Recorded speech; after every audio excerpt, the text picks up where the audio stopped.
Salut les KT, j'espère que vous allez bien. Dans cette vidéo, on va parler de Dragon Ball Super, notamment le film qui sortira l'année prochaine en 2022. On va voir les informations officielles et notamment les rumeurs qui sont tombées en rapport avec ce film. Par ailleurs, si vous souhaitez en savoir plus, n'hésitez pas à rejoindre mon serveur Discord dans la description. Manga News, vous pourrez avoir accès à l'actualité du manga, par exemple Boruto, Dragon Ball Super, tout en participant à différents concours pour remporter des lots comme des figurines derrière moi. On rentre dans le vif du sujet avec le premier thème, les informations officielles autour du film. La première, c'est la date de parution du film qui se situe pendant l'été 2022 et au vu des rumeurs, il pourrait sortir lors du mois de juillet 2022. L'autre information très importante, c'est l'intrigue autour du film. Selon Akira Toriyama, c'est un personnage qui va faire son retour de façon inattendue, alors certainement un personnage des films qui va être canonisé comme Broly. Il y a toutefois une information à prendre en compte et elle est tombée très récemment depuis quelques jours. Le film de 2022 concernant Dragon Ball Super sera la suite directe du film Broly, donc certainement qu'il y aura un lien par rapport à ce nouveau personnage. Maintenant, on va parler un peu plus des rumeurs qui entourent ce film, qui n'ont pas été officialisées. Ça se pourrait dans quelques heures, dans quelques semaines, voire quelques mois, l'apparition, ou plutôt le retour de Végéto, car il y aura une fusion durant ce film. C'est la rumeur qui commence à enfler. Alors, est-ce qu'il y aura Gogeta Végéto? C'est vrai que la question peut se poser. Je pense qu'on aura Gogeta pour la simple et unique raison qu'il est réservé exclusivement pour les films DBS et que Végéto sera pour l'anime ou le manga Dragon Ball Super. Il est vrai que pour donner mon avis par rapport à l'apparition ou le retour de Gogeta ou Végéto, ce serait un peu trop du réchauffé à mon goût. Gogeta, on l'a vu dans le film précédent avec Broly, Végéto, on l'a vu dans l'anime par rapport à l'arc Zamasu. Est-ce que ça ne serait pas trop de réutiliser à chaque fois la même fusion pour peut-être jouer dans le classique? Il faut de l'inédit, il faut de l'originalité. Je pense qu'il est temps d'exploiter un peu l'univers de Dragon Ball Super sans toucher à la mythologie de Dragon Ball. On peut en faire référence, il n'y a pas de souci. On peut faire référence à la mythologie de Dragon Ball, ça n'est pas un problème. Mais il faut aussi exploiter les nouveaux personnages, le nouveau contenu qui a été mis en place avec Dragon Ball Super. Car pour l'instant, il y a souvent des références qui ont été réutilisées, que ce soit dans le manga, l'anime ou même le film Broly, mais pas forcément de l'inédit. Il y a une autre rumeur qui est plutôt sympa, Bardock serait aussi dans ce film, dans ce second film Dragon Ball Super. Alors il y était dans le premier en termes de flashback par rapport à l'histoire des Saiyans, mais cette fois-ci il ferait une apparition devant Goku à travers un scénario rondement bien mené de la part d'Akira Toriyama. Alors est-ce que ça va réellement se produire? Sincèrement, je crains le pire, car il ne faut peut-être pas le réintroduire en mode canon total par rapport au personnage de Goku. Si on regarde bien, depuis que Goku est né, il ne se pose pas de questions par rapport à ses origines, que ce soit en rapport avec sa mère ou son père. Et là, pourquoi subitement il aurait envie de connaître ses origines en rapport avec son père Bardock? Peut-être que ça pourrait être amené de la part de Vegeta par rapport à l'intrigue du film, pourquoi pas, mais il faut que ce soit rondement bien mené. Il est vrai qu'au vu des rumeurs et des propos d'Akira Toriyama concernant ce personnage inattendu, ça pourrait être Bardock, car le fait de le revoir dans le second film par rapport au fait qu'on l'ait déjà vu dans le premier en termes de flashback, ça peut être une mini surprise plutôt sympathique, comme une déception également. Nous allons revenir sur l'histoire des Saiyans bien après dans cette vidéo lors du deuxième thème en parlant du personnage de Thalès. Mais juste avant, je vais évoquer une rumeur qui est en rapport avec le personnage de Janemba qui pourrait être l'antagoniste du film Dragon Ball Super 2022. Pour le coup, ce serait hyper intéressant car après le film Dragon Ball Super Broly, il faut un adversaire à la mesure de Broly ou supérieur pour donner de la difficulté à Goku et Vegeta. Pour te donner un exemple, il est très difficile de passer derrière le film Dragon Ball Super Broly par rapport au niveau qui a été mis. Si tu nous mets Pilaf en antagoniste lors du second film Dragon Ball Super, on est d'accord que la hype va retomber. C'est un exemple évidemment. Donc il faut un adversaire du haut niveau pour amener du business et surtout de la hype. La canonisation de Janemba qui serait donc réécrit en tant que personnage pour l'univers de Dragon Ball, car pour l'instant il n'est apparu que dans les films, il n'est donc pas canon, mais le film Dragon Ball Super pourrait rectifier le tir. Ça expliquerait les rumeurs d'un retour de Gogeta ou Végéto durant le second film de Dragon Ball par rapport à Janemba. Pourquoi pas? Maintenant, au vu du contexte, comment réécrire Janemba dans l'œuvre de Dragon Ball, ça me paraît très compliqué et surtout, il faut qu'il y ait un lien avec le premier film. Et pour moi, il n'y en a pas. Il est temps de passer au second thème de cette vidéo, une rumeur qui prend de l'ampleur au Japon par rapport à l'histoire des Saiyans. Le personnage de Thalès pourrait être ce personnage inattendu. Si on regarde bien les rumeurs et les informations officielles, on sait que comme info officielle, je l'ai dit en première partie de vidéo lors du premier thème, et bah que le deuxième film sera un lien direct avec le premier, l'histoire des Saiyans. Thalès fait partie de l'histoire des Saiyans, même s'il n'est pas apparu dans l'œuvre de Dragon Ball, sauf à travers un film, mais il n'est pas canon.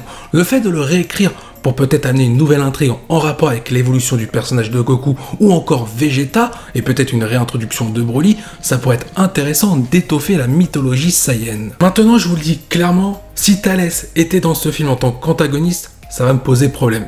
Est-ce qu'il a le charisme et les épaules pour passer derrière Broly lors du premier film? Sincèrement, je ne pense pas. Et je vous donne un autre avis également. Le film avec Thalès, je ne l'ai pas apprécié du tout. Mais ça n'empêche pas une bonne réécriture. Pourquoi pas? Ils vont peut-être très bien le faire. Maintenant, j'attends autre chose pour passer derrière Broly. Je vais d'ailleurs énoncer un autre problème, c'est le contexte de Dragon Ball en rapport avec Goku et Vegeta. Ils sont présentés comme les derniers survivants Saiyans au sang pur, mais là il reste Broly, il y a le frère de Vegeta quelque part dans l'univers 7, et maintenant il y aurait peut-être Thalès. Ça commence à faire beaucoup. Moi, je vous le dis clairement, pour moi Thalès c'est un personnage que je n'apprécie pas, mais je ne suis pas contre son introduction dans Dragon Ball Super avec le second film. Mais il faudra le réécrire profondément, car tu peux pas me le faire antagoniste. Pour moi ce serait du réchauffé, et ça ne sera pas à la hauteur d'un Broly, voire même supérieur. Par contre tu peux faire quelque chose d'intéressant, tu peux très bien faire un film avec deux antagonistes. Au début Thalès pourrait très bien être contrôlé par quelqu'un, ou plutôt au service de quelqu'un, pourquoi pas le frère de Freezer, Cooler, qui serait le véritable antagoniste du film. Et on aurait un Thalès qui, au milieu du film, va se raviser et être du côté de Goku et Vegeta. Comme ça, on pourrait même l'avoir dans l'anime quand il va reprendre, ainsi que le manga. Ce serait très intéressant de faire le personnage de Thalès comme ça. Du coup, on passe au troisième thème de cette vidéo et on va parler du personnage de Cooler. C'est une des rumeurs également en rapport avec le film Dragon Ball Super 2022. Et si Cooler était à la tête d'une armée Saiyan comme l'était autrefois Freezer. On sait qu'à la fin du film Broly, Freezer était toujours intéressé par le personnage de Broly, mais que voilà, il allait s'en occuper beaucoup plus tard. Peut-être que pendant ce temps-là, il a été rechercher son frère pour pouvoir accomplir sa vengeance en rapport avec Vegeta et Goku. Il serait très intéressant que durant ce film, si Cooler est introduit, de nous en faire apprendre beaucoup plus sur la famille de Freezer, les démons du froid. Ça ferait écho aux premiers propos que j'ai dit dans cette vidéo, faire de l'inédit dans Dragon Ball Super tout en faisant référence à la mythologie de Dragon Ball Z sans la toucher. On sait qu'ils savent maîtriser la mythologie dans les films, parce que dans le manga et l'anime DBS, malheureusement, ce n'est pas ça. Mais pourquoi pas développer quelque chose qu'on attendrait sur le côté opposé à l'histoire des Saiyans qui sont à l'origine de leur extinction. L'histoire de Freezer. Pour l'instant, dans Dragon Ball Z, ça n'a pas été fait, et pourtant c'est demandé. En plus, on va pas se mentir, cette rumeur concernant Cooler, c'est la plus probable, car ils n'ont pas fait revenir Freezer à la vie pour rien en faire. Surtout qu'on sait qu'au Japon, les enfants adorent Freezer. Alors, il faut leur donner un peu du manger, de la nourriture, afin qu'ils soient contents de voir Freezer, ainsi que leur développement. Parce qu'il n'y a pas que le public jeune qui est fan de Freezer, mais il y a aussi le public adulte. Et s'ils veulent se faire de l'argent, autant faire du fan service correct, mais surtout quelque chose qu'on l'on demande. Si on regarde bien quelque chose ces derniers temps dans le manga, on parle de l'histoire des Saiyans ainsi que de Freezer grâce au personnage de Granola.